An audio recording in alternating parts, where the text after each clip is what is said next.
Random question number 2. Ooh, these questions, man, are not light. Are people are people ethically obligated to improve themselves? Yeah, I thought these were going to be light, Yes, but man. it's not. Yes. I say yes for sure. I say yes because that's like what if you don't like improve yourself, what do? You just lay fallow? Like you're just gonna go to waste? That's such a waste. Like that should be some kind of like ethically immoral shit. Like okay, so like we have a problem with rich ass people in this country all keeping it to themselves, right? It's like, what do you do with all the money? You just keep it all to yourself? It's like the same thing with our wealth, right? We're actually, if you have a computer, you're in the 1% in this world. Like you have a computer, dude, and the internet.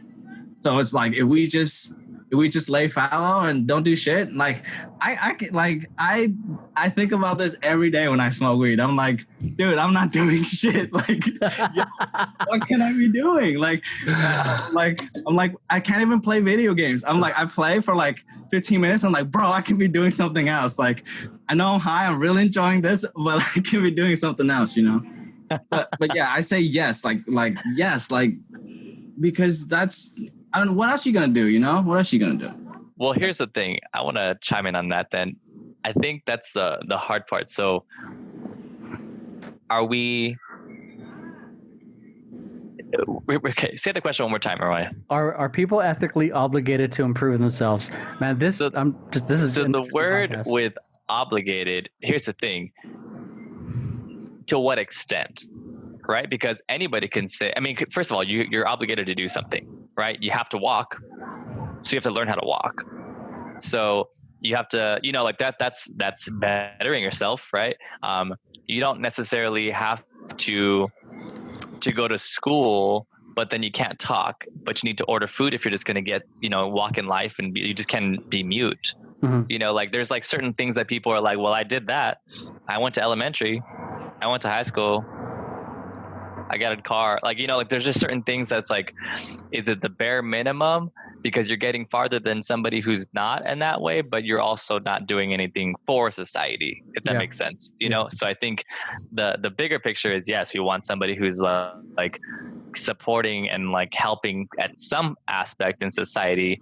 But that aspect is very general depending on what your upbringing is, you know, because sometimes, you know, for instance, people who come from families who never gone to school before, and then they're the first ever who's, you know, made it. That's kind of like their sort of legacy, if you will, is people who don't do anything. So they chose to do something better, you know? So it depends. It's kind of relative to what your upbringing in your life is.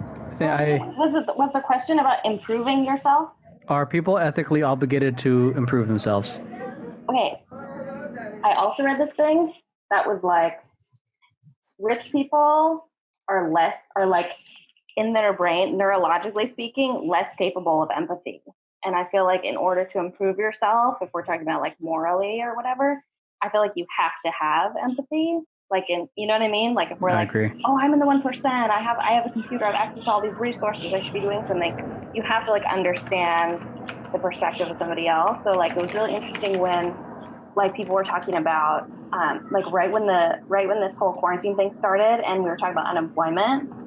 My friend and I were talking about it and we were like, oh, I don't know, like unemployment, like should I leave that for somebody else? Or, you know, and every time someone would post like, oh, I need help or I need this, we'd be like, oh, should we like help them? And we're like, oh, I have like $7. Should I give it to them? It's because we are capable of empathy. Like we are close to their situation. Like, so by proximity and by financial ability and by whatever else, like we can improve ourselves by being, well, in my opinion, improving yourself is like being more giving, more generous, more loving, kind, whatever. Mm-hmm. But it's like, I feel like some people are, you know, like the way they tested it was like, they showed like certain images in front of rich people and then like tracked their brain waves and like in where the brain was active.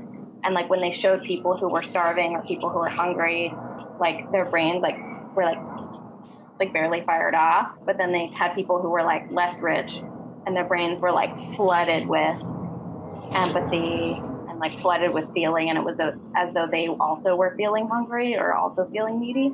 So I feel like it's like, yes, we can say like we're all obligated, but it's also like, I feel like because we are so connected and our ability to improve ourselves is so connected, we are obligated not just to improve ourselves, but to improve society, because of the fact that the people who run society probably aren't capable of empathy. So we have to to improve ourselves or to improve the lives of others, we have to fight the people who are at the top in order to create a space where we can truly live, you know what I mean?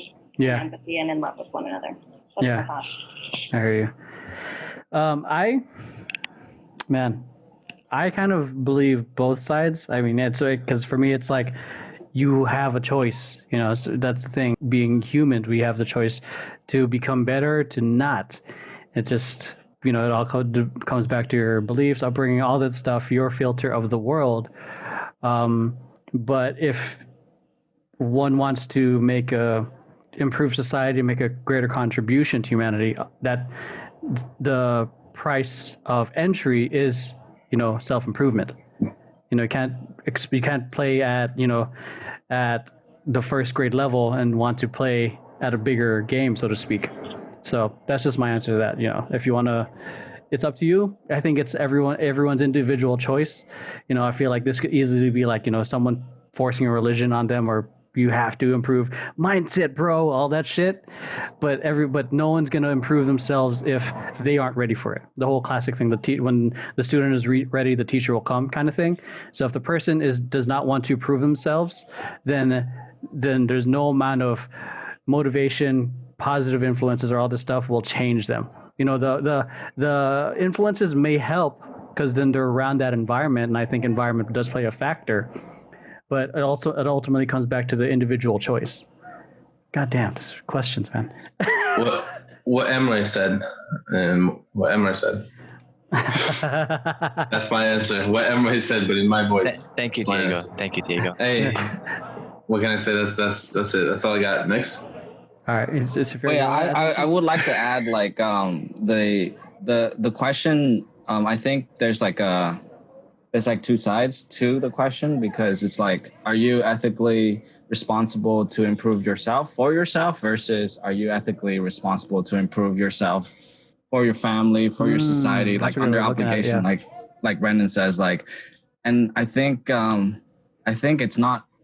I think the word obligation might be a miscommunication, because for me it's sort of a burden, but it's also a privilege to improve myself for the benefit of other people. Because it's if I improve myself, obviously I'll do it for myself. I'm I'm better for me and I feel great, right?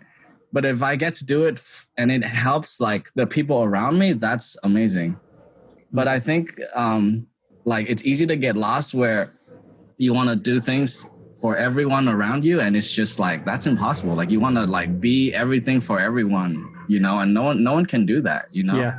And there's a lot of expectations where it's no, you need to be more like this, or you need to be more like that, and I don't know, it's tough, but I get what you're saying, Brandon. Yeah.